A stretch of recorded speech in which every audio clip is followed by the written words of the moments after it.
रामदेवजी महाराजनी जय। गुरुदत्त भगवान की जय। गिरनारी महाराजनी जय। हर हर महादेव।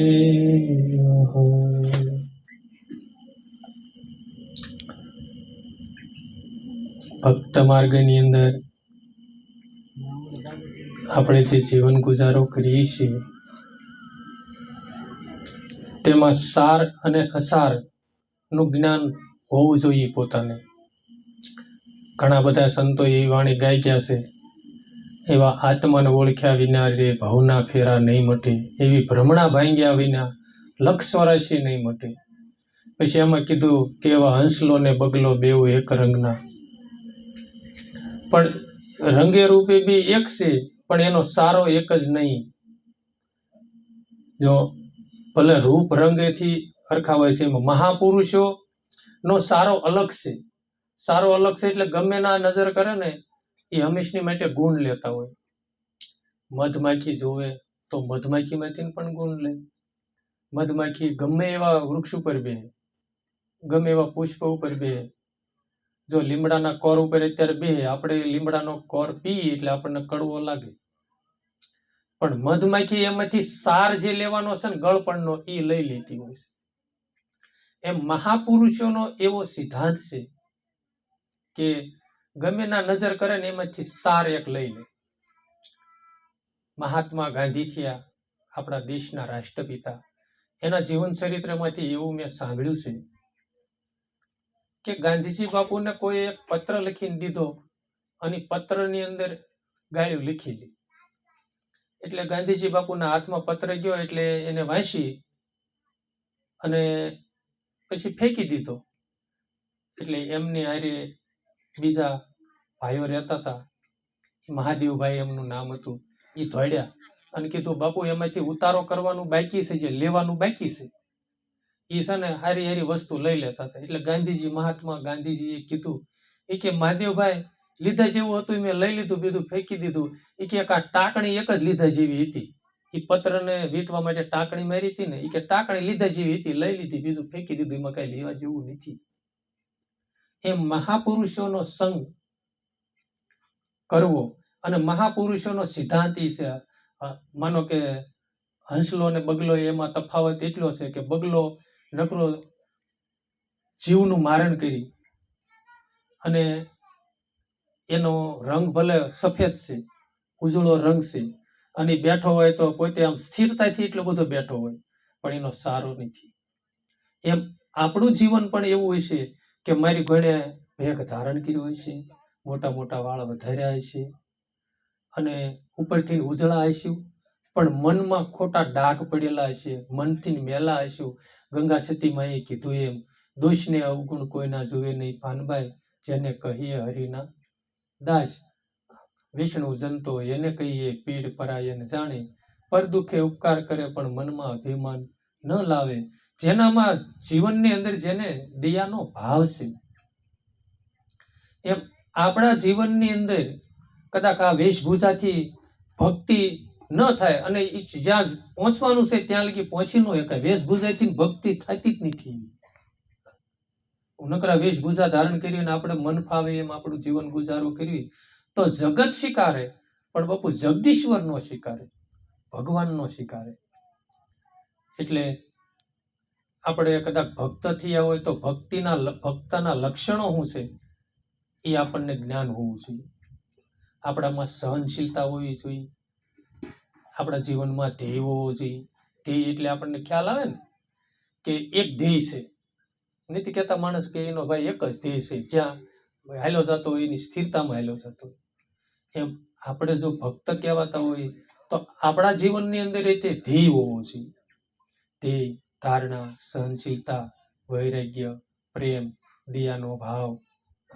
પછી કોઈક એવા માયાવી જીવો હારે રહેવી અને એ જગતનો પરપંચ કરતા હોય આપણે એની હારે બેહવી અને વળી પાછા આપણે તે પરપંચ કરવા મળીએ તો આપણું જીવન બેદલશે. એવો સંગ પણ ન કરાય. એટલે સંતોએ કીધું કે વારો મારા વીરા રે, સંગ નો કરીએ નિષ્નો, નિષ્પણ તો નક્કી નરકે લઈ જાય, વારું મારા વીરા રે, સંગ નો કરીએ નિષ્નો.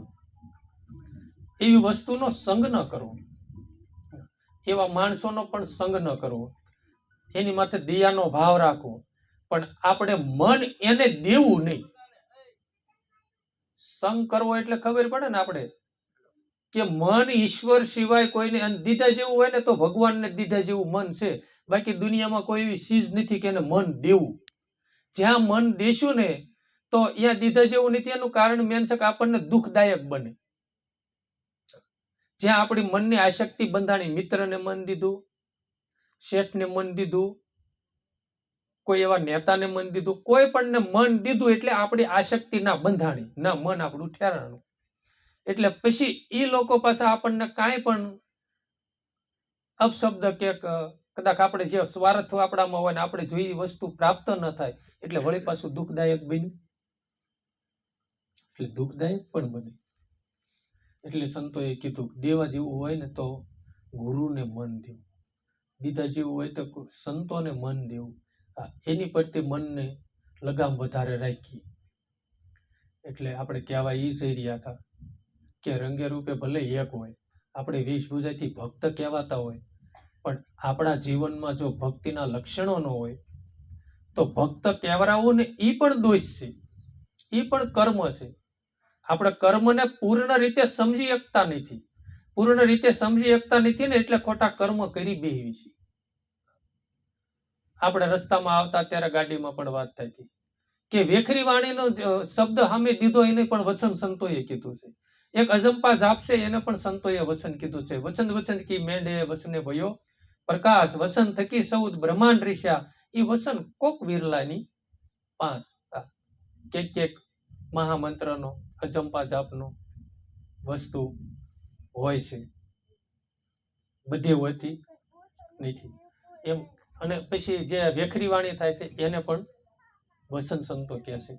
એને વસન જ કહેવામાં આવે. જો એ વસન કહેવામાં ન આવ્યું હોત ને તો રામચંદ્ર ભગવાનને વનવાસ આપ્યો, કઈ માને વચન આપ્યું, બરોબર.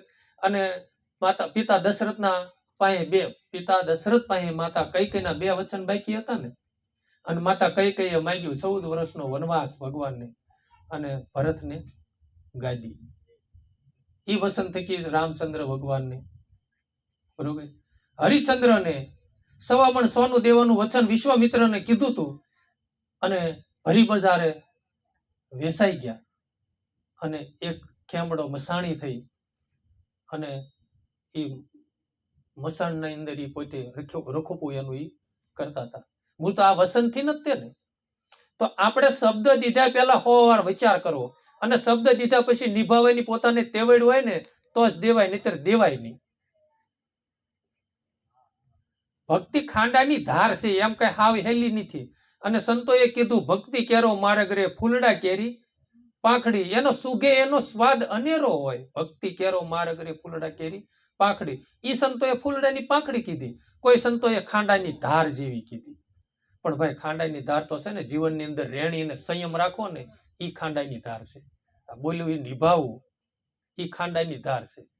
અને જો આ સમયની અંદર બધા ભાઈઓ બહેનો બધા ફોન રાખે છે, બરોબર. હાવ વગર જોતું કામ વગરનું છે ને ખોટું તો ફોનમાં, તને ખોટું બોલવાનું બહુ ફોનમાં વધી ગયું છે. હું જોઉં છું ઘણી વાર. ક્યારેક સત્સંગી બાપુ હારે હોય અને હોય ક્યાંય ને પાછા બોલે કાંઈ, ત્યારે આપણને થાય આ થોડો આમ ધર્મ કાંઈ કહેવાય. ખાવાના અલગ નથી કહેતા, સાવવાના અલગ ને દેખાડવાના અલગ. ના ના, ઈ જગત શિકારે પણ જગદીશ્વર શિકાર જ નહીં. તો ફોનમાં હશે ને વારંવાર ખોટું બોલતા હોય તો નહીં જેવી વાતમાં ભાઈ એવું ખોટું ન બોલો. તમે ખોટું બોલો, આમાં કોઈ જીવનો ઉગારો થતો હોય, કોઈ જીવ બસતો હોય, ભાઈ બોલી જાવ હાલો ખોટું, કે આ જીવનું કલ્યાણ થાય એવું, આ જીવ બસી જાય એવું છે. કોઈ હત્યારો મળે અને ક્યાંક ભાઈ કોઈ કસાય નીકળે ને ક્યાંક મારી ગા વાહે દોડ્યો જતો હોય ને આપણે બેઠા હોય જોઈને પૂછે કે ભાઈ ગા માર્ગે નીકળી હતી, તો કેવું ભાઈ ના ના, એ જીવ બસી ગયો ને. આ જીવ બસાવવામાં, કારણ કે મૂળદાસ બાપુએ ખાલી 2 જીવ બસતા હોય અને જો કહેવાતું હોય કે બાળકનો પિતા મૂળદાસ છે, કહી દીજો જાવ. 2 જીવનું પરમારથ એને લીધું, બરોબર. તો આવું હોય તો ખોટું બોલો. નહીં જેવી વાતમાં છે ને ખોટું બોલવું એ મહાન પાપ છે, એ ખોટું કર્મ છે. આપણે સત્સંગી છીએ, કહેવાનો ભાવાર્થ એ છે. વાત વાતમાં ખોટું ન બોલો, અને પૈસા કમાવા સારું થઈને છે ને ખોટું ન બોલો, અથવા પૈસા કમાવા સારું થઈને ખોટું કાર્ય ન કરો. એ ખોટું કરેલો પૈસો આવશે, એ કોઈ દિવસ જીવનની અંદર શાંતિનો અનુભવ એ નહીં કરાવે. તમારો નીતિનો સત્યનો પૈસો હશે ને એ જ શાંતિનો અનુભવ કરાવશે, એ જ અંદરથી આનંદ દેશે. બાકી ઓલો પૈસો તો દુઃખદાયક બને. આપણે ઘણી દાણ સત્સંગમાં પણ વાત કરીએ છીએ ગુરુવારના, કે અમુક પ્રભાતગીરી બાપુ કે કોઈક આખ્યાનમાં વાત કરે છે સુરી માયાની ને આસુરી માયાની. ખોટા કર્મથી પૈસા કમાઓ, ખોટું બોલીને પૈસા કમાઓ ને આસુરી માયા જ છે. કોઈ દી સુખદાયક ન બને, દુઃખદાયક બને. અને સત્યના કર્મથી અને સત્યના સિદ્ધાંતથી તમે પૈસા કમાઓ, જાત મહેનતથી પૈસા કમાઓ, એ સૂરી છે, કાયમની માટે સુખદાયક જ બનશે. ઘણી વાર કહું છું, દાખલા તરીકે મારે ટ્રેક્ટર હોય, આમાં માલિકનું હાંકવાઈ ગયો હોય, 55 મિનિટ ટ્રેક્ટર હાંક્યું હોય, અને કહું ભાઈ 1 કલાક તારું હળ હાલ્યું અથવા દાયતી હાલી, બરોબર, 5 મિનિટનું ખોટું બોલ્યા હોય ને પૈસા કમાવા, પૈસા ઓલા ને કમાવા, પ્રજાને સુખી કરવા સારું થઈને ને એ પ્રજા ક્યારેય સુખી નહીં થઈ, દુઃખી થાય. અનીતિનો પૈસો આવ્યો છે, સમજાણું? તો 5 મિનિટ ઘટાડી કેમ, 5 મિનિટ આપણે વધારી, 5 મિનિટ ઘટાડવી પડે. અને એ ઘટાડો ને તમે 5 મિનિટ તો કદાચ કોઈ 50 મિનિટના પૈસા દેશે, પણ ધણીના સોપડે બાપુ 55 મિનિટ જ સડવાની છે. કુદરતના સોપડે કોઈ દી ખોટું થતું જ નથી. અને એ ભગવાનના સોપડાનો સરવૈયું છે ને, સોખે સોખો હિસાબ, સોખો છે સોપડો, સોખો સરવાળો, ના થાય નહીં કાળો બજાર. સંતની હાટડીએ, સંતોની હાટડીએ, ભગવાનના દરબારમાં છે ને, કારણ કે સત્ય અસત્યના લેખા તો આપણે ધણી લેશે. એટલે આ સૃષ્ટિની અંદર તમે કર્મ કરશો અને કર્મ ભોગવશો, કારણ કે મૃત્યુલોકનો સિદ્ધાંત જ છે. મૃત્યુલોકમાં આપણે આવ્યા છીએ એટલે કર્મ કરવી અને કર્મ ભોગવી. અને મૃત્યુલોક જ એક એવો છે કે સત્યની કમાઈ કરી, માનવ મૃત્યુલોકની અંદર માનવ તન ધારણ કરી સત્યની કમાઈ કરી, અને જો ભગવાનના દરબારમાં જઈને તો જન્મ જન્મ માનવ તન મળે, જન્મ જન્મ ગુરુની સેવા મળે, જન્મ જન્મ સંતનું ચરણ મળે. અને સંતો કહી ગયા છે ને, સંતો માગી ગયા છે, દેજો અમને સંત ચરણમાં વાસ. સંતો હંમેશની માટે ઈ જ માગે, માગતાય આવડવું જોઈએ. નકર એવું ન માગ્યું. મને આજ ને કાલે એવો વિચાર આવ્યો હતો કે સંતોએ, ઝાઝો ભાગના સંતોએ એવું માગ્યું કે દેજો અમને સંત શરણમાં વાસ, દેજો અમને સંત શરણમાં વાસ, ગુરુના શરણે દેજો વાસ, દેજો અમને ગુરુના શરણે વાસ. એવો તો ભાગ્ય કોકે ગાયું હોય. બાકી સંતનું શરણ એને માગ્યું વિશે જાણી જોઈને, કારણ કે સંત કોને કહેવા, સંત ભૂમિકા એની ભજવી તો હોવાની, એ ભૂમિકામાં હોય ને ત્યારે તેને સંત કહેવાય ને. સંતના લક્ષણો શું છે? અને ગુરુ છે ને, અને હાસા અને ખોટા બી હકીકતમાં અત્યારે સી. એટલે આપણે નથી કહેતા, પણ તોરલમાં કહી ગયા છે. અધૂરા હશે તો પૂરા કીધા હોય ને. જેસલ કરી લે વિચાર, માથે જમકેરો માર, સપના જેવો છે સંસાર, તોળી રાણી કરે છે પોકાર, આવો ને જેસલ રાય આપણે પ્રેમ થકી મળીએ, પૂરા સંત હોય ત્યાં જઈ ભળીએ. અધૂરા હશે તો જ એને પૂરા કીધા હશે ને. દાસી જબુએ કીધું સાસા રે સંતોની માથે વીરા, ભક્તિ કેરા મોળ, ખોટા હશે તો સાસા કીધા હશે ને. તો એવા ગરવા પણ લોકો કદાચ હશે કે મારી ઘોડે નકરો પૂજાવાનો ભાવ હોય ને ગોડાઉન રામ હાવ ખાલી હોય, નકરી વેખરી વાણીથી નકરી માહિતી જ્ઞાનની આપણે વાતો કરતા હોય, અને આપણા જીવનની અંદર રેણી ન હોય. મારે માવાનું વ્યસન છે ને હું માવો તમને બંધ કરાવું, માવાનું જ્ઞાન દઉં ને, એ ખોટું કર્મ છે, સમજાણું? એ પાપના ભાગીદારી બન્યું. ખોટું કર્મ બાંધ્યું એટલે પાપના ભાગીદારી થયા. એમ આપણા જીવનમાં જે રેણી છે ને, એ આમાં માણસને કહેશું તો એને શબ્દ લાગશે, બાકી આપણા જીવનમાં રેણી નથી ને એને એ શબ્દ લાગવાનો નથી. અને રેણી વગરની ક્યાણી કરવી ને, એ તે સંતો એમ કહેશે કે ભાઈ ખોટું કર્મ છે. અને મહાપુરુષોની રેણી 100% હોય, અને કેણી બાપુ છે ને 50% જ હોય.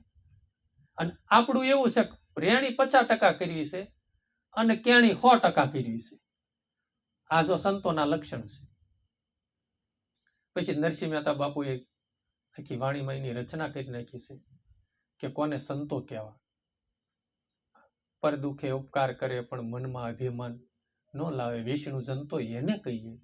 પછી કોઈ સંતો પુરુષોત્તમ દાસ એકાકે એવું કીધું છે કે હરિરસ પીવે બીજાને પાય, હાસા સાધુડા તો એમ કરી ઓળખાય, સાગર જેવા દલડા એના કોઈ દી નો સલકાય, ઝેરના પ્યાલા જીરવી જાણે ને અમૃત સૌને પાય. ગમે એવું હોય છતાંય તે સલકાય. સમુદ્ર સલકાય નહીં. ગમે એટલો વરસાદ થયો, ગમે એવું થયું, છતાંય ક્યારે એવું થયું કે દરિયો સલકાઈ ગયો? બીજા રાજ્યોમાં વરસાદ પડ્યો હોય, આપણા દેશમાં પડ્યો હોય, અથવા તો બીજા દેશમાં પડ્યો હોય, ક્યારે એવું આપણે સાંભળ્યું ને કે દરિયો સલકાઈને આજ પછી? પણ ક્યારેક ભાઈ એવું મેં સાંભળ્યું છે કે એકવાર દરિયાએ માઝા મીકી, કે મનસુર નામના એક મહાન સંત થયા. પછી એક કોઈ રાજા હશે, એનો શહજાદા મરી ગયા, એટલે એના રાજકુમાર મરી ગયા. એટલે એને બધા બ્રાહ્મણોને એને બધાને ભેગા કર્યા, વિદ્વાન બ્રાહ્મણો જે અમુક સંતો કહેવાતા એને પણ ભેગા કર્યા. એટલે કીધું કે ભાઈ તમે પ્રાણ પ્રતિષ્ઠા કરો છો તો પથ્થરમાં પ્રાણ પૂરી દો છો, તો આ મારા રાજકુમારનું સપ તો આયનાને પડ્યું છે, તો એમાં પ્રાણ પૂરી દો ને. તો કે ભાઈ ઈ નો થાય. તો કે તમે પથ્થરમાં પૂરો છો તો આમાં તમને શું વાંધો છે? તો ઈ કે તો આવડાને છે ને સજા થવી પડે અને પૂરી દો. તો એને પૂરી દીધા. કાંક થોડાક વિધા ઈ કે છે ને અમને તમે જાવાય દો, રજા થોડાક દિનનો તમે મુદત આપો અને આ સબને તેલમાં તમે રાખો. એમ કરી અને ગયા. ફરતા ફરતા ફરતા ફરતા મનસુર પાઈ ગયા. એટલે મનસુર મહાન સંત હતા, એને કીધું કે જો ભાઈ હું તમને બસાવી શકીશ, પણ તમે લોકો મને નહીં બસાવી શકો. પણ છતાંય તે જો ભાઈ તમે બધા ઉગરી જતા હોત, મારું જે થાય તે હું આવું, હાલો. અને ઈ મનસુર મહાન સંત હતા, આવ્યા. એટલે આવીને કીધું એ કે અલ્લાહના હુકમથી ઊભો થા. એટલે નો થયા. 3 દાડ કીધું નો થયા. પછી એને કીધું મારા હુકમથી ઊભો થા. એટલે તરત ઈ શહેજાદો ઊભો થઈ ગયો. અને ઈ વખતે ઈ જૈન સંપ્રદાય, ઓલા મોમેડિયન સંપ્રદાયના કોઈ એવા કહેવાય, મને તો એ સૂફી કે કાજી કહેવાય, કાજી એ લોકોએ વિરોધ કર્યો. ઈ કે આ અલ્લાહથી મોટો થવા માંગે છે, આ અલ્લાહથી મોટો થવા માંગે છે તો આને શિક્ષા થવી જોઈએ. કે તો કે હું શિક્ષા કરી? એટલે મનસુરે ઓલાને કીધું કે ભાઈ હાલ્યો, આ સુંદરી અને શ્રીફળ હું તમને આપું છું, દરિયો માઝા મેકશે, અને જ્યારે દરિયો માઝા મેકે ને ત્યારે સુંદરી શ્રીફળ એમાં નાખી દેજો. અને ઓલા છે ને રાજાએ આ મનસુરને શિક્ષા એવી કરી, એ કે આને ગરમ પાણીથી છે ને ખોળી ઉતારી નાખો. અને એટલું ફળફળતું એને પાણી કર્યું અને મનસુરના શરીર ઉપર નાખ્યું અને શરીર ઉપરથી સાંભળું ઉતારી નાખ્યું. ત્યારે એ દરિયાદેવ સહન ન કરી શક્યા અને દરિયાએ માઝા મીકી હતી. એવું મેં એના ઇતિહાસમાં સાંભળ્યું છે. અને એ દરિયાએ માઝા મીકી ત્યારે એમ થાય કે આ બધા મરી જઈશું. ત્યારે ઓલા પંડિતોએ, બ્રાહ્મણોએ શ્રીફળને સુંદરી નાખ્યું, એટલે દરિયો તરત શાંત થઈ ગયો. આવું મેં મનસુરના જીવન ચરિત્રમાંથી સાંભળ્યું છે. એટલે ભક્તનું છે ને બાપુ, આ સૃષ્ટિની ઉપર કોઈ દરિયા દેવ પણ સહન ન કરે, ભગવાન પણ ન સહન કરી શકે. આ ભક્તને જો કોઈ દુભાવે તો એ સહન નથી કરી શકતા. આવી ભક્તિમાં તાકાત છે. અને જો આ માનવ તન મળ્યું છે અને સદગુરુ મળ્યા છે, સાધુ સંતોનો સંગ થયો છે, અને જો આપણું મન ભક્તિ ન કરે ને તો આપણું મન નફટ કહેવાય, સમજ્યા? મૂઢ કહેવાય. ભક્તિ તો હા જેટલું થાય એટલું એમ કહું. હું એમ નથી કહેતો તમે 12 કલાક આસન વાળીને બેહી જ રહ્યો, 6 કલાક આસન વાળો, એવું નથી. તમારથી જેટલું થાય એટલું તમે કરો ભજન, અને જેટલું બેહાય ને એટલું તમે બેહો. પછી ખોટા જ્યાં ગપાટા મારવાનો અને ખોટી જગ્યાએ જઈને બેહવું, અને હવે 4 વાગ્યા જાગીને તરત ઓલા ઓટરે બેહવા જવું, અથવા ઓલી જગ્યાએ મંદિરે બેહવા જવું, પણ બેહવા જવું, અને મંદિરે બેહવા જાવ તો ત્યાં સત્સંગી હોય ને ત્યાં જઈને બેહો. કાંક હરિના ગુણગાન ગવાતા હોય ને ત્યાં જઈને બેહો ને. આ માનવ તન વારંવાર રામ મળતો નથી. અને આ શ્વાસાની શું કિંમત છે? આમાંથી મારો વાલીડો નીકળી જાય અને આ શ્વાસા પૂરા થઈ જાય, પછી એમ કે આમાં પાછા શ્વાસા થોડાક નાખો, આવે ખરા? એક શ્વાસાની શું કિંમત છે? કદાચ આ દેશની સંપત્તિ બધી ધરી દો ને તોય શ્વાસાની કિંમત નથી ચૂકવાય એવું. એટલી સંતોએ આનું મૂલ કર્યું છે. આપણા ઘરેથી કોઈ દાદા દાદીમાં વહી ગયા હોય ને પછી કે આને હે ભગવાન 5 શ્વાસા આપી દો, તો ન આપી શકે. મેં એક સંતના મોઢેથી એવું દ્રષ્ટાંત સાંભળ્યું છે કે એક ભાઈ નોકરી કરતા હતા અને કાયમ નોકરીએ જાય ને તે એક મંદિર હતું ને ત્યાં જાય, ડેલી એના દર્શન કરે. પછી ત્યાં એક બાપુ બેઠા હતા, તે બાપુને નમન કરે. પછી બાપુ આરે થોડો સહવાસ થયો એટલે બાપુને એને કીધું કે ભાઈ, બાપુએ કીધું કે ભાઈ આ સત્સંગ છે, રોકાઈ જાને. તો કે બાપુ રોકાવાય નહીં. કે મારી વાત, હું ઘરે ન જાઉં ત્યાં લગી તો મારા ઘરના ભૂખ્યા રહે, મારી બોન ભૂખી રહે, મારા માવતર ભૂખ્યા રહે, ભાઈ નોકરીએથી આવે નહીં ત્યાં લગી ખવાય નહીં. તો કે એવું છે? હા. કે એ તને વ્યામ છે. અમે એક દી હમણે બાપાને બધા, નાનું દાદાને બધા ગયા સાયલા. તે સાયલા ગયા ને ત્યાં કણે એક ભાઈ બેઠેલા એટલે એને કીધું, એટલે એ બીજા ભાઈ હતા ને એને કીધું કે બાપુ અમારો છોકરો છે ને એ એમ કે છે કે સંસારમાં શું લેવાનું છે. એ કે જો તમે 3 છોકરા છો અને આ બંગલો છે 2 માળનો, આ બધું જાય બધી જમાવટ છે અને સુખ જ છે. એ કે તમે બધા એ માયની બેઠા છો, મારું ની સુખી માયની બેઠા છો. એ ભાઈને કેટલું જ્ઞાન છે. એ કે માયની બેઠા છો તમે, પણ હકીકતમાં એ સુખ નથી. કે એમ આ ભાઈ તે છે ને એટલો બધો પાવર કે મારી વગર કોઈ ખાય નહીં. એ કે એટલું બધું હતા કે હા ભાઈ, કારણ કે મહિને 50,000 લાવે પગાર. પછી એકવાર એને કીધું કે આ છે તું રોકાઈ જા. તો કે ના રોકાવું તો નથી. કે રોકાવું નથી, સમજ્યા? કે બહુ કીધું. કે આજ ઘરે જઈને તું છે ને પડી જાય છે. કે સમજ્યા? તો કે સારું. એ ઘરે ગયો અને પડી ગયો. પછી કે ભાઈને કાંક થઈ ગયું. પછી કે ભાઈને કાંક થઈ ગયું, ક્યાંય બેહવા દે. કે બાપુ પાસે જતા હતા, કે બાપુને બોલાવો. બાપુ આવ્યા એટલે બાપુએ કીધું આ ઊભો થાય. હા કે ઊભો કરી દઉં. એટલે એને છે ને માથેથી કળશો ઉતાર્યો. એ કે આ જે કળશો પી જાય ને તો કે આ ભાઈ ઊભો થાય, અને કળશો પીવે એ મરી જાય. એ બાપુ ઓલા બેન ને કે બેન, તારો રાખડીનો બાંધનારો ભાઈ છે, માનો જીણો ભાઈ, તું પી જા હાલે માથ. એ કે બાપુ હું તો પારકી થાપણ, પાખું આવે ને કાલ સવારે ઉડી જાવ, હું ન પીવું. પછી ડોશીમાન કીધું, એ કે માડી તમે પીવો, તમારો દીકરો છે. એ કે બાપુ હું મરી જાઉં તો ભાભાનું શું થાય? કે કાંઈ વાંધો નહીં બાપા. એ કે ભાભાને કે આ તમારો દીકરો છે ને? તા કે હા. એ કે તમે પી જાઓ. એ કે બાપુ હું મરી જાઉં તો આ ડોશીને કોઈ રોટલા નથી દે. એવું શું કરું? ઓલા એના ઘરવાળીને કે તમારો ધણી છે, પતિદેવ છે, તમે પી જાઓ. એ કે બાપુ હું તો નહીં પીવું, હું ગમે આસુ પાતળું. કોઈએ પીધું નહીં, બરોબર? તો બાપુ કે હું પી જાઉં? હા બાપુ તમે પી જાઓ. હો તમે સંત કહેવાઓ, આ તમારે જેવું તો અમારો ભગવાન નહીં. બરોબર? એટલે ઓલો ભાઈ છે ને, એટલે બાપુ પછી ગટગટાઈ ગયા કળશો, એટલે ઓલો ભાઈ તરત ઊભો થઈ ગયો. એ બધું સાંભળતો હતો. એટલે પછી કીધું કે ઓલા ભાઈ છે ને પછી હાલી નીકળ્યા. કે હવે છે ને તમને હવ ને બધાને મારા સીતારામ કે. એટલે આ દુનિયા છે ને બધી રામ સ્વાર્થ પૂરતી છે. અને આપણે જો ઘરે જેટલું રળશું ને ત્યાં લગી આપણી માથે બધાને પ્રેમ જાગે. અને સનરામ આ કાયા એક દિન સમયે જર્જરી થાય છે. જે દિન ઘડિયા તવસા છે ને માંસ મૂકી દેશે અને મોઢામાંથી લાળું પડશે, બોલશું ના પછી રામ કોઈ કદર કરવાનું નથી. બોલશું ને તો કહે છે તમે સાનમાના બેહો, તમને નહીં ખબર પડે. એટલે આ દેહ સજાગ જ્યાં લગી છે ને ત્યાં લગી ભજન કરી લો.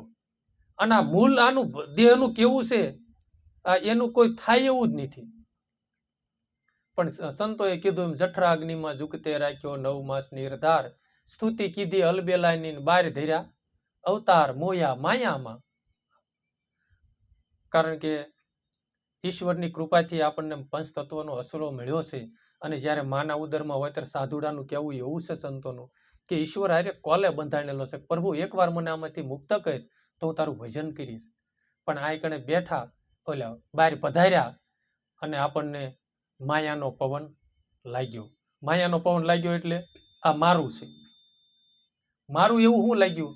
રમકડા બાળકને દીધા 1 વર્ષના, અને બીજું બાળક પડખે બેહારો એટલે તરત ઓલો લેવા જાય ને તે તરત હાંસકી લે.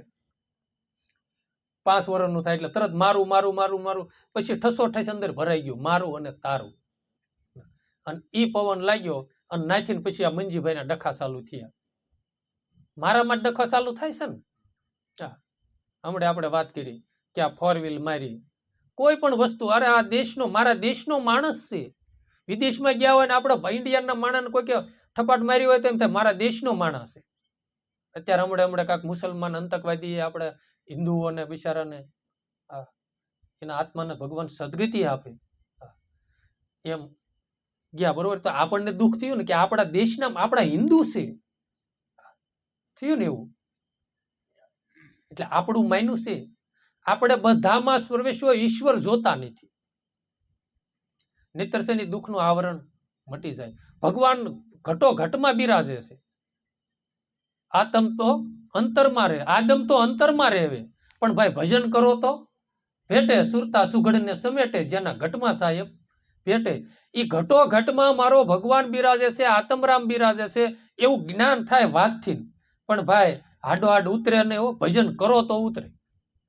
પોતાને આત્મનો અનુભવ થાય, પોતાના સ્વરૂપનો અનુભવ થાય અને એની પ્રતીતિ થાય ત્યારે એવું જ્ઞાન થાય કે જે હું સૌ ને એ જ સામે છે. કબીર કુવા એક હે પન્હારી અનેક, બર્તન ન્યારે ન્યારે પણ પાણી સબમાં તો એક છે. એક જ કુવાનું પાણી બધામાં છે, કુવો એક છે. એમ ઓલા ઘણે પરિબ્રહ્મ પરમાત્મા એક જ છે. આ ચેતન સ્વરૂપે મારો વલીડો બધામાં પ્રકાશ કરી રહ્યો છે. ચેતન સ્વરૂપે બધામાં ઈ છે. આ દેહ તો એક માધ્યમ છે અને આ દેહ ક્યારે ખાલી કરવાનો સમય આવે એનું કઈ નક્કી હોતું નથી. કોઈને 25 વર્ષ, કોઈને 50 વર્ષ, કોઈને 60 વર્ષ, કોઈને 70, 80, 85 જાય ત્યાં લગભગ આયુષ પૂરું, એના સુવાસા પૂરા થઈ જાય છે. પણ આ વયસગાળામાં જે 35 ને 50 વર્ષને જે કે 30 ને 50 વર્ષની ગાળામાં જો ભક્તિ કાંક કરી લે, મારું તો એવું કહેવું છે કે 25 વર્ષના યુવાન થાય અને પછી જો 50 વર્ષના થાય ને, એ 25 વર્ષના ગાળામાં જો ભક્તિ કરી લે ને તો ભાઈ એનો નિસ્તારો થાય. અને મેં સંતોના જીવન ચરિત્ર બહુ એવા સાંભળ્યા છે કે કોઈને 20 વર્ષની ઉંમરે ભક્તિ લાગેલી છે ને, એ લગભગ મહાપુરુષો નિર્વાણ ગયા છે. ખંભાળાની અંદર સંત તુલસીદાસ બાપુ થયા. સંત તુલસીદાસ બાપુને નાની વયમાં ભક્તિ લાગેલી. અનીડા ગામની અંદર રહેતા હતા. રજપૂતનું દૂધ હતું અને વાઘાભાઈ એમનું નામ હતું, એવું સાંભળવામાં આવ્યું છે. વાઘાભાઈ એમનું નામ હતું. અને એ સમયની અંદર સમય થોડોક દુષ્કાળ જેવો પડ્યો અને એક પટેલના ડોશીમાં, કણબી પટેલના ડોશીમાં મોટી મોટી પોખાઈની પહેરીને નીકળ્યા. અને એ વાઘાભાઈએ કીધું કે યાર માડી, આ સમયમાં તમારી ઉંમર આ થઈ છે અને આ પોખાઈની પહેરીને ન નીકળાય, આમ કોક કાઢેલી છે. અને ડોશીમાને બરાબર ઘોટલો ઉતર્યો નહીં અને વાઘા દાદાનું કઈ માયના નહીં. સમય જતા 10 દિવસ થયા અને કોઈ પોખાઈની કાઢી ગયું. પછી આને ફરિયાદ કરી એટલે કીધું કે માડી તમને કોઈની ઉપર વેમ પડે?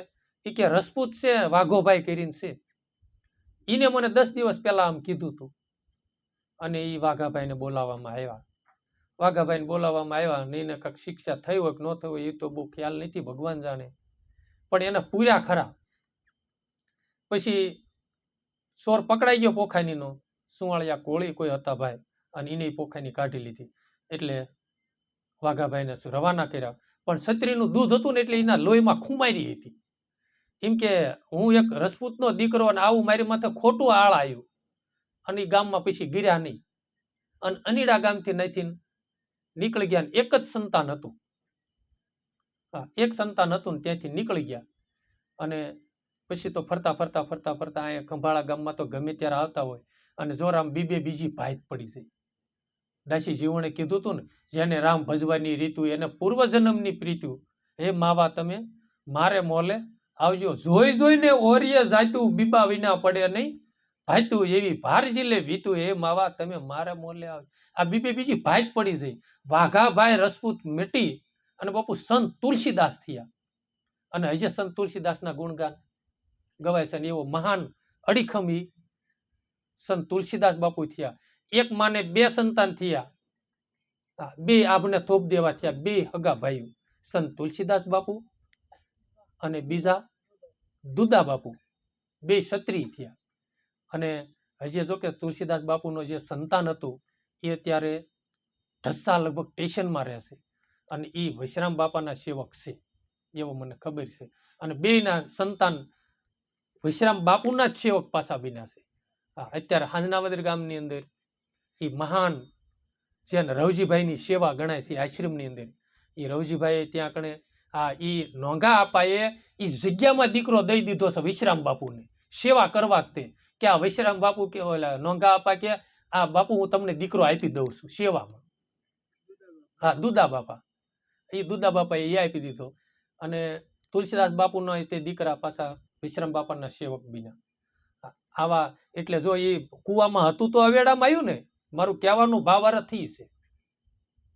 આવા તમારા ગામની અંદર ખંભાળાની અંદર મહાન સંત તુલસીદાસ બાપુ થયા. એની સાયામાં ઘણા સંતોએ આનંદ લીધો હોય છે, કારણ કે સંત એક આંબાનું વૃક્ષ પણ કહેવાય છે. આંબાના વૃક્ષ પણ નીચે બેહો તો શીતળતા આપે, સાયો આપે અને ફળ પણ આપે. તો સંતોના સાનિધ્યમાં રહેવાથી મનને શાંતિ થાય, શીતળતા મળે. અને જો તમે બહુ સેવન કરવા માંડો અને એના કયાગ્રા બનો તો મોક્ષરૂપી ફળની પણ પ્રાપ્તિ થાય છે. એટલે સંતોએ કીધું કે આંબલિયાની સાયા રે અતિ રળિયામણી, એને સેવેથી ફળની પ્રાપ્તિ થાય. મારું વારું મારા વીરા રે સંગનો કરીએ નિષ્નો, નિષ્પણું તો નક્કી નરકે લઈ જાય. એમ જો બીજી ભાત પડી જાય ક્યારે આ માનવ તન ધારણ કરીને, માનવ તનનો કેટલો મહિમા છે. માનવ તનથી જ તે નરમાંથી નારાયણ બની શકાય છે. પછી તમે જોવો ને આ માનવ જ બધું કરી રહ્યો છે ત્યારે આ સૃષ્ટિની અંદર.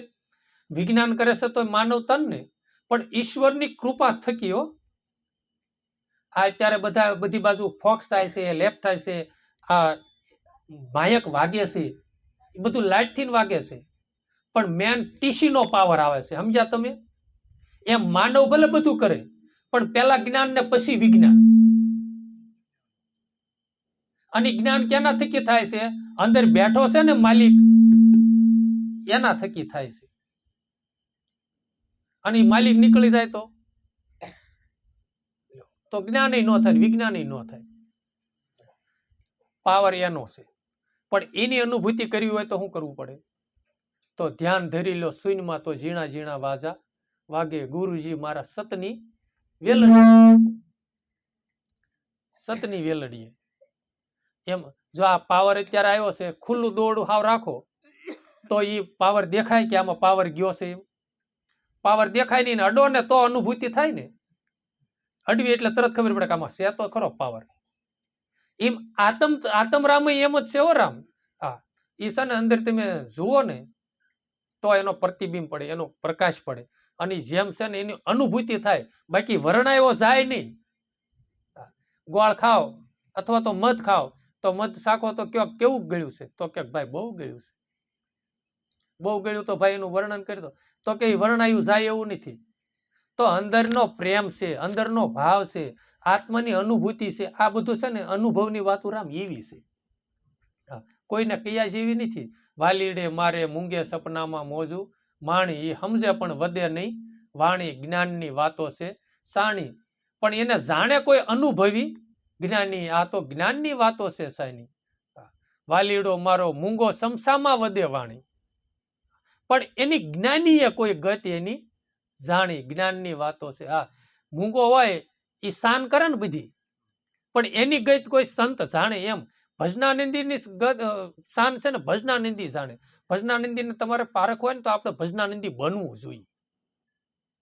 આપણે સામે સંતની પારખ કરવી છે તો પોતે એ ભૂમિકામાં જાવીને તો જ સંતનું મૂળ સમજાય છે અને સંતની પારખ થાય છે, બાકી થાય જ નહીં. જેવા આપણે છીએ ને એવો સામે વ્યક્તિ દેખાવાના છે બધાને. બધાને પોતાનું અંતકરણ જેટલું શુદ્ધ છે એટલું સામે શુદ્ધ દેખાય. નહીતર આપણું ચિત્ત અંદર ડોળું છે તો સામે ડોળા જ દેખાવાના છે.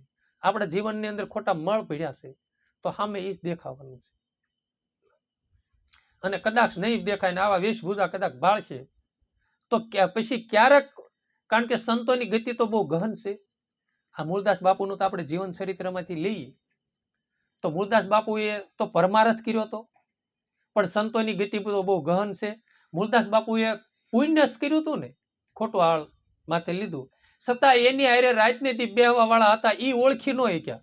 અને એને એમ થયું ઓહો આ, અને ઈ તે કાંકરો મારવામાં ખાડાના આ પહેરાવામાં ભેગા ઈ તે સડી ગયા. પણ આપણે છે ને એમ સડાય નહીં. ઓ ભાઈ, જગતની હારે નાનું મોટું પણ તુલસીનું પાન તો ગણાય. કોઈ પણ ભજનાનંદી હોય, ભલે ભૂમિકામાં પોગ્યા હોય કે ન પોગ્યા હોય, પણ ભક્ત તો નાના મોટી કહેવાય. આપણે નાચીને છે ને હાથ જોડીને જતું રહેવાય, પણ જગતની વાદે આપણે સડાય નહીં. સમજ્યા? બીજા એની ઈર્ષા કરતા હોય કે આમ તેમ કરતા હોય ને તો કહેવાય ભાઈ એને મુબારક છે, તમે તમારી રીતે તમે જે કરો તે. આપણી હાલ નથી. સમજ્યા? આપણી તો હાલ હંસની હોવી જોઈએ. હંસ હંમેશની માટે મોતીનો સારો સરતા હોય છે. આપણે મૂળ વાત તો એ જ હતી ને, હંસની ને બગની. મોતીનો સારો હંસ જેમ સરતા હોય છે એ દ્રષ્ટા છે. તો સંતો છે ને હંમેશની માટે ગમે નથી ગુણ લેતા હોય છે. ગયા ગુરુવારની સત્સંગ સભામાં પણ એક કડી મેં કીધી હતી, સવારામ બાપાનો સંયંબર છે, પરણે શબ્દને સુરતા નાર સંયંબર ગુરુજીના દેશમાં. એને સવારામ બાપા એમાં એક પંક્તિ મૂકેલી છે કે ગુણને અવગુણના ગાયા ગીતડા, અને ખારેકું હતી ખોટા કર્મની, લઈ ગયા નિંદક નરને નાર સંયંબર ગુરુજીના દેશમાં. એટલે ગુણ અવગુણના ગીતડા ગાવા એટલે એનો ભાવાર્થ આપણે સમજવો જોઈએ થોડું. મેં અવગુણના ગીતડા ગાયા પ્રભુ, મારામાં કોઈ અવગુણનો પાર નહીં, અમારામાં અવગુણ રે. હે ગુરુજી તમારા ગુણ તો ઘણા. આ પ્રભુને બિરદાવ્યા, એ પ્રભુ મારા કોઈ ગુણનો પાર, મારા કોઈ અવગુણનો પાર નથી, તારા કોઈ ગુણનો પાર નથી. દુનિયામાં જેટલી ધૂળની રસકણ છે એટલામાં મારા અવગુણ ભર્યા છે, અને પ્રભુ તારા તો ગુણ એટલા છે. અપરંપાર પ્રભુ અવગુણ મોરા, માફ કરો ને મોરારી રે. સંત તુલસીદાસ બાપુ ગાઈ ગયા છે. પર નારીમાં હું પારખનારો, આવી બધી એની કડીઓ, એનું હૃદયની વેદના એને વ્યક્ત કરી છે. ગુરુ પાસે ઠલવાના છે, ભગવાન પાસે ઠલવાના છે. એટલે ભગવાનના કહેવાનો ભાવાર્થ છે, ભગવાનના હંમેશની માટે એને ગુણ ગાયા, સંતોના ગુણ ગાયા, ગુરુના ગુણ ગાયા, અને પોતાના અવગુણ જોયા. સમજ્યા? અને એ કીધું ને એ સંતોનું કાંક દાસી જીવનનું લગભગ છે, ગુરુ મારા દેવા રે ગુરુજી મારા દેવતા, અને ગુરુ મારા દેવળ માયલા દેવ, અમારામાં અવગુણ રે. એ ગુરુજી તમારા ગુણ ઘણા. ગુરુ મારા ગંગા રે, ગુરુ મારા ગોમતી, ગુરુ મારા કાશીને કેદાર, અમારામાં અવગુણ રે ગુરુજી તમારા ગુણ. વ્યાપકમાં જે કાંઈક જોવું એ મારો ભગવાન છે. મારા ભગવાન સિવાય કોઈ જગ્યા ખાલી નથી. આ મારા કોઈ ગુણનો પાર, અવગુણનો પાર નથી, તારા ગુણ. એટલે એને કીધું કે ગુણને અવગુણના પછી ગાયા ગીતડા, અને ખારેકો હતી ખોટા કર્મની, એ લઈ ગયા નિંદક નરને નાર. નિંદા કરવા વાળા. મેં કબીર સાહેબના જીવન ચરિત્રમાં એવું સાંભળ્યું છે રામ, કે કોઈ ડોશીમાં સૌધામ વહી ગયા, બાજુમાં રહેતા હતા કબીર સાહેબને બાજુમાં, અને ડોશીમાં સૌધામ વહી ગયા એટલે રોવા મળી ગયા. કબીર સાહેબ બાપુના આંખમાં આંસુ આવ્યા એટલે કોઈએ પૂછ્યું કેમ આંખમાં આંસુ છે આ હું? એટલે એને કીધું કે આ પડખે નિંદામણ કરવા વાળા વહી ગયા ને એનું મને દુઃખ થયું. સમજ્યા? એમ જીવનની અંદર આપણે સંતો ગાઈ ગયા છે અને કહી ગયા છે, સાંદા સમો નહીં સૂર્ય, ચંદ્ર સમો નહીં સૂર્ય, ધરણી સમો નહીં આપ, ગુરુ સમો નહીં શેલકો, એવો નિંદા સમો નહીં કોઈ પાપ, અબળા લોયણ લાખા આમ ભણે. પારક્યાની નિંદા કરવી ને એ મોટું પાપ સંતોએ કીધું છે. ન પોહાય તો એને અરે આપણે સંબંધ ટૂંકાવી દો, પણ કોઈ દી જીવનમાં છે ને ગુરુમુખી હોય ને જો હંસ બનવું હોય ને તો જીવનમાંથી રાગદ્વેષ કાઢો. કોઈની પ્રત્યે રાગ ન રાખો, કોઈની પ્રત્યે દ્વેષ ન રાખો. રાગ દ્વેષ હશે તો આમાં માણસ માથે ઈર્ષા થવાની છે. મૂળ તમે કાપો તો વૃક્ષ સુકાવાનું જ છે ને. એમ જડમૂળમાંથી જ કાઢો. અને એ છે ને એમને પાછા નહીં નીકળે. હમણાં આપણે ઓલા દાદાની કાંઈક વાત કરતા ને, દાદા દેહની ઔષધિ માટે બધી દવા કરે છે. તમને કમર દુખતી હોય તો આ દવા લો ને આવડી આ દવા લો, બરોબર. વીરજી દાદા દવા સીંધે છે. તો મેં પૂછ્યું કે આ દેહને દર્દ મટાડવા માટે તો દવા છે, પણ આ મનને દર્દ લાગ્યું છે એની દવાનું શું કરવું? મનને વિષય વાસનાનો રોગ તો લાગ્યો છે, તો એને કાંઈક ઔષધિ તો પાવી પડશે ને, તો રોગ જાય ને. નહીતર તો કઈ રોગ જાય નહીં. કોઈ સંતોએ કાંઈક વાણી ગાયેલી છે, એ કે વૈદ્યની ગોળી ખાતા દર્દ ન જાય તો એની તે ગોળી સિદ્ધ લઈએ, શાંતિ પમાડે એને સંત કહીએ. રાજાની નોકરી કરવાથી જો ભૂખ ન ભાંગે તો એની વેઠ શું લેવાનું કરીએ? કાંક નારાયણ બાપુ ગાઈ ગયા છે, શાંતિ પમાડે એને સંત કહીએ. સત્સંગ ભજન રામ હોય ને એને હું બાપુ હાથ જોડીને કહું છું, સત્સંગ ભજન હોય ને ગમે ના જાઓ, બધે જાઓ, પણ હંસ ઘોડે મોતી રૂપી સારો સણી લો. જે શબ્દ કામનો છે એ બાપુ લઈ લો. ગમે એના સત્સંગ સભા હોય ને આપણને ભાવ થાય ને એટલે જવાનું, પણ આપણે જરૂર છે ને એ વસ્તુ લઈ લો. પછી એનામાં કાંઈ બોલવામાં ફેરફાર પડ્યો કોઈ લોકો એ જવાય દો બાપુ. અને જો ઈ વીણીને લાવશું ને તો એમ માનું કે આપણે બગત છીએ. ગુણ લઈ લો. તરસ લાગી છે તો નદી કિનારે જઈને ઉભા સીવી, તો નદીના વળાક સામું જોઈને ન બેહો, પણ વળાક છે. અરે પાણી માથે લીલ સડી જાય હોય ને તો એક બાજુ કરીને બે ખોબા પી લો ને તો તરસ છીપશે. એમ સત્સંગ ભજનમાં ગમે ના ગયા ને તો એના દેહ હામું ન જોવો, એના વેશભૂષા હામું ન જોવો, એના કર્મ હામું ન જોવો. એના ઘટમાં બેઠેલા સદગુરુ ભગવાન મહારાજ જે શબ્દનો અમીરસ વરસાવે છે, સતરૂપી શબ્દ વરસાવે છે, એમાંથી આપણે કામના સની મોતીડા સણી લો. મોતીડા સણે રે હંસલો ભવસાગરમાં મોતીડા સણે. સત્યરૂપી મોતી સણી લો. જે જરૂર છે એની વસ્તુ લઈ લો, અને નકામી વસ્તુ છે ને એ ફેંકી દો. આ ખેડૂત લોકો બધા આમાં ખેડૂત છે, બધાને ખબર પડે કે બાજરાને ખળું લાત પછી બાજરો ઓંકળામાં ફેંકી દે, ધુઆ ઘરમાં નાખે એવું બને? ધુઆ ઘરમાં નાખે તો ભૂખ્યા રહેવી ને. કામની વસ્તુ છે એ લઈ લેવી. એમ આપણા જીવનની અંદર કામની વસ્તુ છે ને એ લઈ લો, અને નકર બાપુ જન્મ જન્મ ભૂખ્યા રહીશું. કોઈ સંતોએ કીધું છે કે ભોમિયા લેજો સંગાત મુજબ બેલીડા, ભોમિયા હશે તો ભોમી બતાવશે. હાલો ને અંજાર ભાતા લેજો સંગાત મુજબ બેલીડા, ભાતા લેજો તમે સંગાત. વશમાં નથી હાટ વાણિયા રે બેડલો, નાંગળિયો રે બેડલ્યો. નાંગળ નાખ્યું છે સદગુરુ મહારાજે નામરૂપી. એટલે મનને હાલક ડોલક બહુ ન કરવું. અજંપા જાપ રૂપી નાંગળ, મહામંત્ર રૂપી નાંગળ નાખ્યું છે ને તો ધ્યાન ધરો. અજંપા જાપ શ્વાસે શ્વાસે એનું ભજન કરો. સદગુરુ મહારાજે યુક્તિ બતાવી છે ને તો એ યુક્તિ જપે રાખો તો જ મુક્તિ મળશે. ખાવાની વસ્તુ ખાવ, નખાધ વસ્તુ ફેંકી દો. તો ખાવાની વસ્તુ કઈ છે? એટલે આ નકરી સંતોએ આપણે અનાજની વાતો નહીં તો એ એક અનાજ ખાવું ને એ તો એક આપણે આ જઠરા બધું ખાય છે, જઠરામાં જાય છે, અને આ દેહનો છે ને પોષણ માટે અનાજ બરોબર છે. પણ સંતો તો મારા વાલીડાએ એવું કીધું છે કે ભજન વિનાની મારી ભૂખ નહીં ભાંગે, સમરણ વિના મારી તળપ ન જાય. આત્માનું ભોજન ભજન છે. તો શ્વાસે શ્વાસે શ્વાસે શ્વાસે ભજન કર્યા રાખો. અને જો એ ભજન કરવાથી ભૂખ ભાંગી જાય ને તો જન્મ જન્મની ભૂખ ભાંગે રામ. અને આ તુલસીદાસ બાપુ આપણે વાત કરીએ ને એ આગલા જન્મનું કાંઈક બેગ બેલેન્સ લઈને આવ્યા છો રામ. અને ડોશીમાં એના ગુરુ થઈ ગયા, સમજ્યા તમે? ડોશીમાં પોખાઈની ન જોયો તો આ શોટ લાગે. હું તો મારા મત પ્રમાણે તેમ જ માનું છું બાપુ, એ ડોશીમાં એના ગુરુ થઈ ગયા. એમ આપણા જીવનની અંદર કોઈ પણ એવી કાંઈક આડોળું શિક્ષા થાય જો આપણને સમજણ મળે ને તો એમ માનું કે આપણા ગુરુ થઈ ગયા. નહીતર દાસી જીવનના જીવન ચરિત્ર મેં સાંભળ્યું છે કે આપણે ઘણી દાડ ખ્યાન પણ આખું એના કરી ગયા છે. દાસી જીવનને બાપુ કાંક 60 કોરી હારું થઈને જેલમાં પૂર્યા હતા તો એમાંથી એને ગુણ લીધો. એ કે પ્રભુ તે મોટી કૃપા કરી. એ કે ઘરે હોત ને તો ક્યાંક દાડી દપાડી કરવા રળવાઈ જવું પડે, અને ના હરખું ભજન થાત કે ન થાત ઘરે. અહીં તે મને જેલમાં પૂરો અહીં નહીં કાંઈ કામ કરવું કાંઈ નહીં, એને મારો વલીડો બસ આ બેઠા બેઠા ભજન કરવાની મજા આવી જાય છે. ગુણ લીધો ને હરિશ્ચંદ્ર બાપુ, હરિશ્ચંદ્રએ ભગવાનના એવા વખાણ કર્યા, એવા ગુણ ગાયા કે વાહ ધણી વાહ, તારી મારી માથે કૃપા વરસી ગઈ. એ કે જેદી યોધ્યાની ગાદી ઉપર હું હતો ને તેથી યોધ્યાની ગાદી ઉપર મારો હુકમ હાલતો હતો, હું કહું એમ.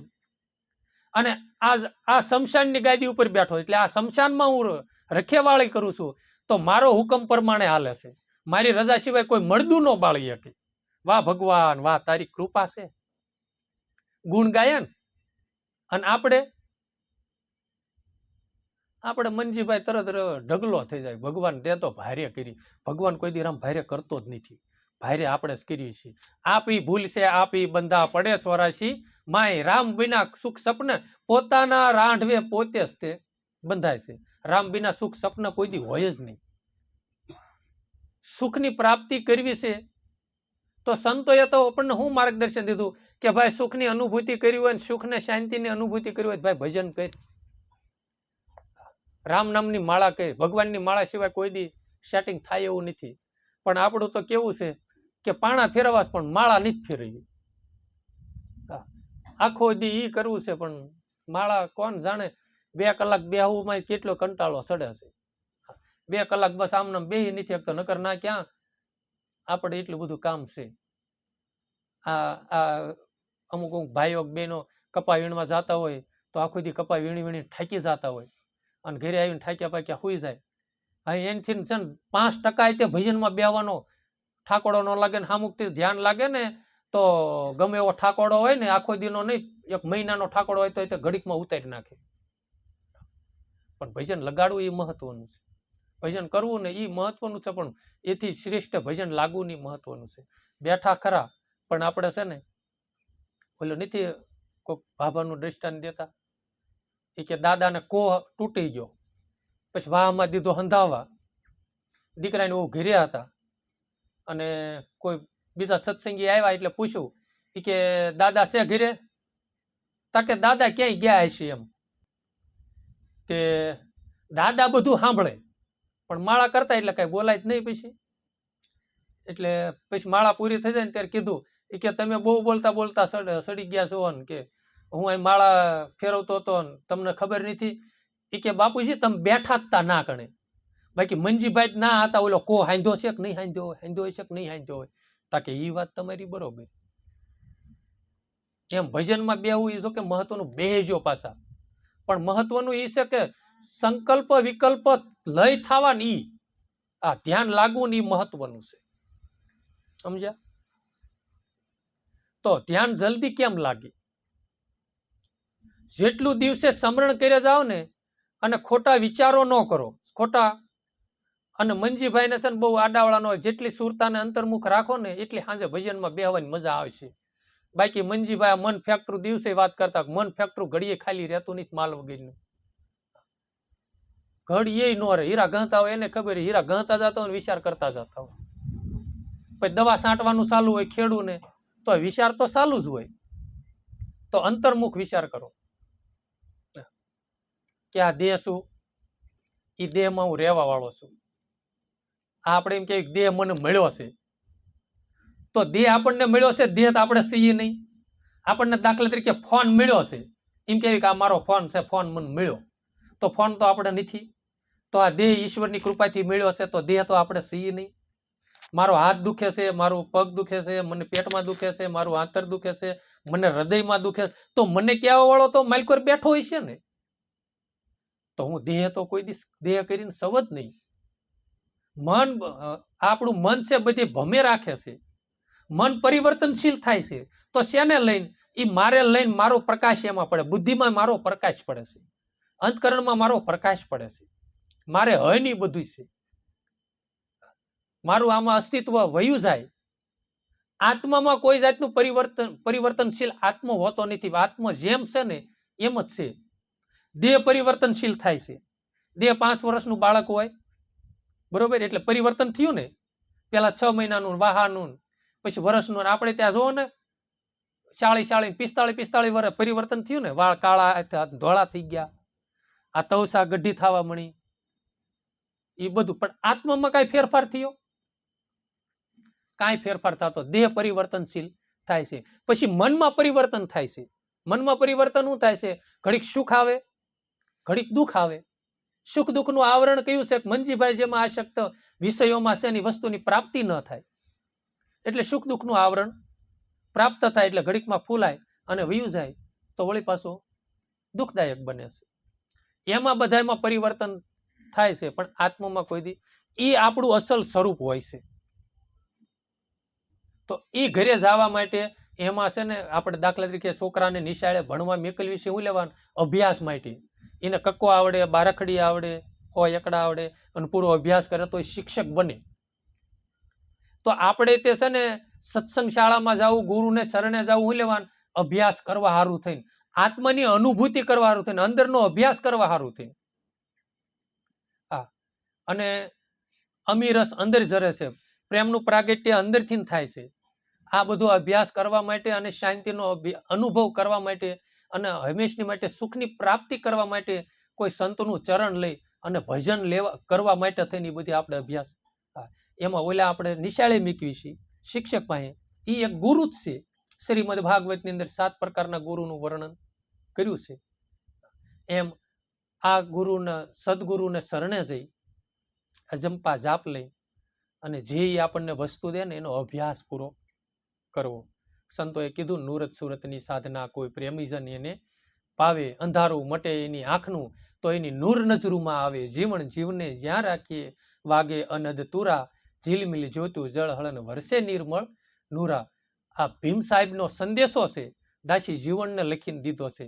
આ વસ્તુ ઘટમાં આવી છે, પણ દાસી જીવને કીધું એને તે સામે સંદેશો દીધો હતો ને, સોયરે સાયાજી મારું મનડું નો માને, મમતાળું મારું મનડું નો માને, દુબજાળું વાળે વાળે હે ગુરુજી મને વાડેલે પૂરું, પણ પતળેલ જાય પરબારું, ગુરુજી મારું મનડું નો માને, મમતાળું. એને અરજ કરી એટલે ગુરુ મહારાજે વળતા સંદેશામાં એને શાન કરી કે આવી રીતનું કરી.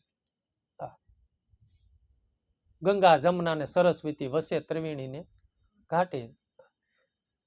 એમાં સંતો એ સંદેશામાં આખું આપણને આધ્યાત્મિક જ્ઞાન એમાં દેશે. એ પ્રમાણે સાધક જો સાધના કરી બે તો જે સંતો આપણને માર્ગ, જે ભૂમિકામાં પહોંચવું છે ને ત્યાં લગી પહોંચાડે ખરા.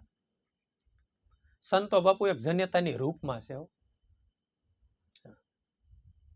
જનેતા હોય, 6 મહિનાનું બાળક હોય ને, એ ઘોડિયામાં હુવરાયું હોય, પછી લીલું થયું હોય, બરોબર, કે બહાર ગયું હોય, સંડાસ વહી ગયું હોય, તો જનેતાને ઉગ ન ચડે બાપુ. એ તરત લઈને, અને ગમે એવી સાડી પહેરી હોય તો એની પરવા ઈ ન કરે, અને સીધું બાળકને લઈ અને સાફ સફાઈ કરે.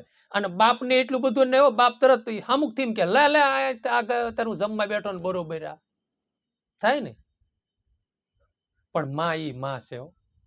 એમ ગુરુ મહારાજ છે ને, ગંગા સતીમાં એ કીધું કે ઉપદેશ કરવો ને પાનભાઈ તો એની ઉપર સ્નેહ પૂરો રાખો, પ્રેમ પૂરો રાખો. 6 મહિનાના બાળક ઉપર જેમ ભાવ પ્રેમ રાખીને એમ સાધક ઉપર ભાવ પ્રેમ રાખવો જોઈએ. એના જીવનમાં કાંઈ પણ ભૂલ આવે ને તો એને હાથ ફેરવી અને ગમે એ રીતે ગમે એ બાને એને છે ને માર્ગદર્શન દેવું જોઈએ. એની ભૂલનું કારણ એને સમજાવવા સારું થઈને એને પૂરું જ્ઞાન દેવું જોઈએ અને એની માથે દયા રાખવી જોઈએ કે આ બિચારો ભૂલ નહીં સુધારે, ના કાંઈ નહીં કરે ને તો આમનામ એના શ્વાસા પૂરા થઈ જાય છે. એટલે સંતો છે ને જન્યતાના રૂપમાં છે. સંતો બહુ દિયાળુ છે. સંત બળે પરમારથી શીતલ વાકો અંગ, તપત બુજાવે ઓરકી દે દે આપનો રંગ. પોતાનું જીવનની અંદર ગમે એ થાય, પોતાના દેહની પોતે પરવા ન કરે અને પરમારથની પરવા કરે કે, અને એવું વિચારે કે ભગવાને મને આ સારું થઈને સૃષ્ટિમાં મોકલ્યો છે. સંત દેવીદાસ એ સમયની અંદર હમણાં આપણે ઓલો કોરાનો ગયો ને, એ કોરાનો કાંઈ ન કહેવાય એવો એ રોગ હતો બાપા. એકનો એક દીકરો હોય 7 કોઈટનો, કે એકની પોતાની માં હોય જીવતી, અને એ રોગ લાગે ને રક્તપિત્તનો તો એમ કહેશે કે દરિયામાં ફેંક્યા આવતા હતા. અને સંત દેવીદાસને ખબર પડે ને તો બાપુ ખંભે ઉપાડીને લાવી અને આ પરબની અંદર એ સેવા કરતા હતા. તો ન કાંઈ અમરમાને થયું કે ન કાંઈ દેવીદાસને, એને કાંઈ થોડું રક્તપિત્ત થયો પછી કોઈ સાંભળ્યું એવું? કેવડો પરમારથ અને કેવો દયાનો એનો ભાવ. એવા સંતો થયા કે બાપુ પોતાના અંગ અડાણે મીકી અને સાધુડાને જમાડ્યા. સમજ્યા? પોતાના મસ્તક કપાણાને ધડ સૂર્ય સીડ્યા, સખ શેખને સમુની જેવી જગમાં નહીં જોડી, વિપત્યું પડી પણ હા બંદગી નો છોડી, સંતોને જમાડ્યા જેને પ્રાણ દીધા છોડી, સંત સંગ્રામે રિયા પગ ખોડી. એવા શેખને સમન, એવા અનેક સંતો થયા. તોરલ દે ઘરમાં અનાજ ખૂટ્યું નકરી ઝાડ્યા જા બાપુ. તોરલ દે સતાઈને વચન આપ્યું, સધીર શેઠને વચન દઈને દાણા લાવ્યા ખા, વચન જા. પણ સંતોને જમાડવા છે, પોતાના દેહનું બલિદાન દઈ દે, પણ સંતોના શરણ છોડે નહીં. એકનો એક દીકરો ખાંડણીએ ખાંડ્યો, પણ પીછે હટ ન કરી સંગાવતી. એટલે સંતો સવારામ બાપા એમાં ગાઈ ગયા છે, સંત સંગ્રામે રિયા પગ ખોડી, વિપત્યું પડી પણ બંધ. કોઈ સંતોએ ગાયું કે સંતપણા રે નથી મફતમાં મળતા, નથી મફતમાં મળતા, એના મૂલ નથી સૂકવવા. આ એટલે એ સંતપણા મેળવવા છે ને એમાં પૈસાની રામ જરૂર જ નથી. હો, ગંગા સતીમાં એ ના પાડી છે, ભલે ધનનો આવીને ઢગલો કરે હોય ભલે મોટો ભૂપ, એવાને ઉપદેશ કરવો નહીં. પાનભાઈ સમજીને રહેવું તમારે શું. હા, એવા પૈસાની અને બહુ પૈસા કરતા હોય ને તો તે આપણી તૃષ્ણા ભિખારણ છે બાપુ. અને ભક્તિ કાંઈ પેટની ડબરી ભરવા હારું નથી. આ ભક્તિનો માર્ગ નિર્વાણ જવા માટે છે, આત્માની અનુભૂતિ કરવા માટે છે. અને મનની આસક્તિ જો એમાં રહી જાય છે ને તો એમ માનું કે આપણે રહી ગયા અને ગાડી ઉપડી જાય છે.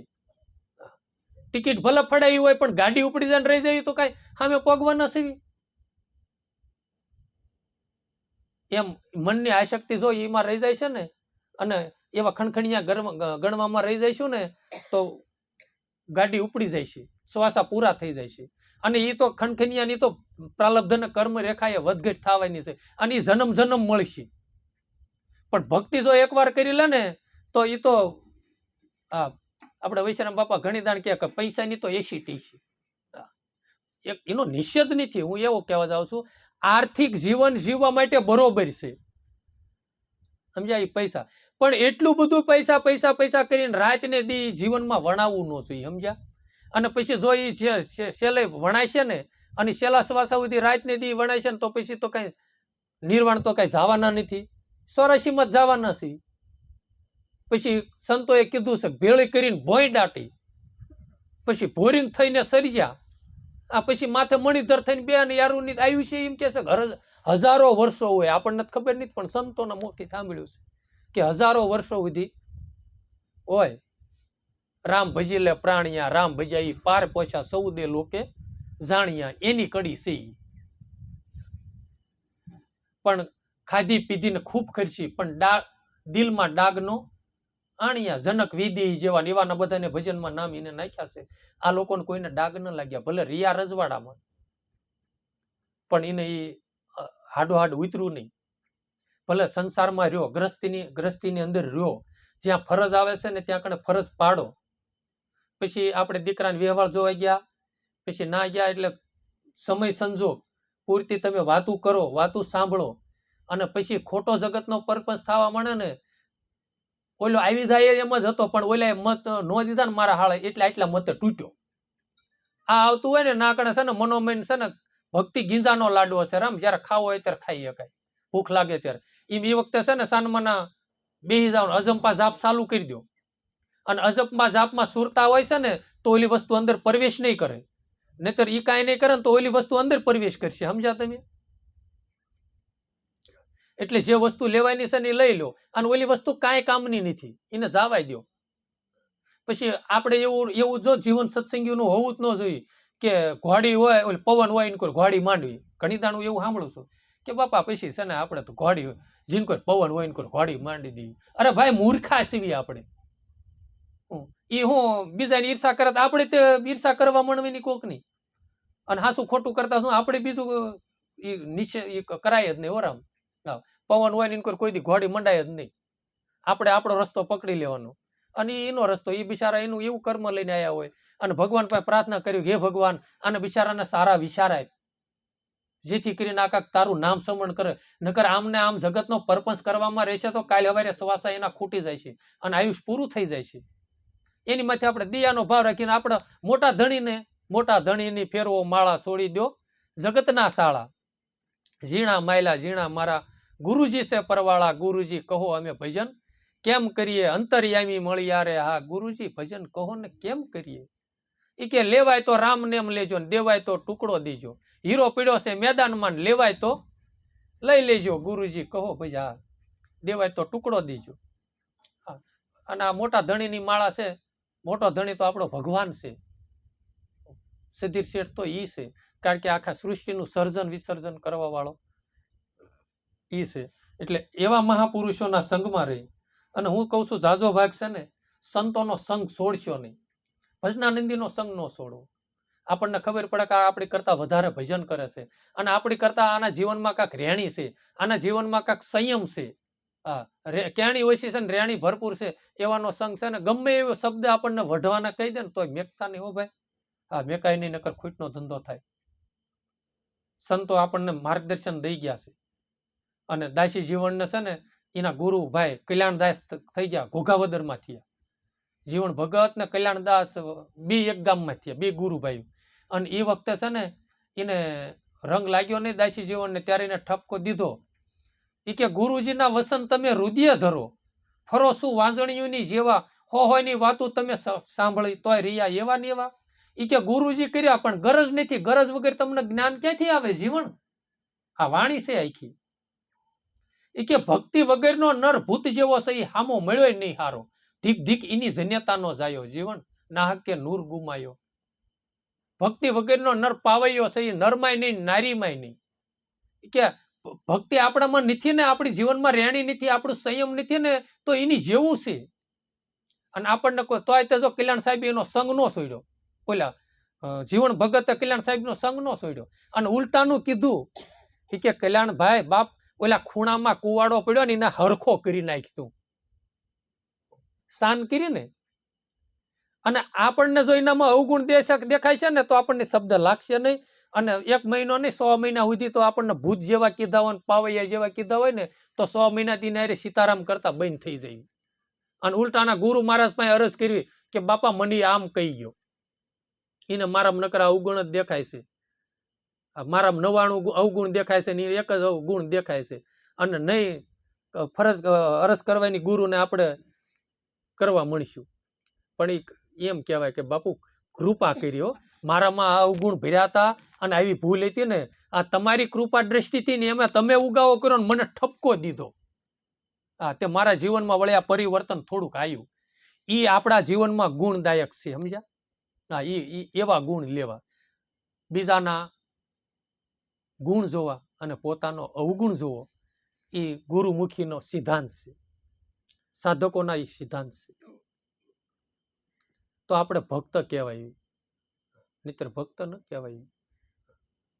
અને અવગુણ કદાચ આપણે કોઈ કાંઈ જો કે કામ અમુક કાર્યની અંદર છે ને આપણે વાત તો કરવી જ જોઈએ, પણ અંદર સહેજ પણ રાગ ન રાખવો, એની પ્રત્યે સહેજ દ્વેષ ન રાખવો.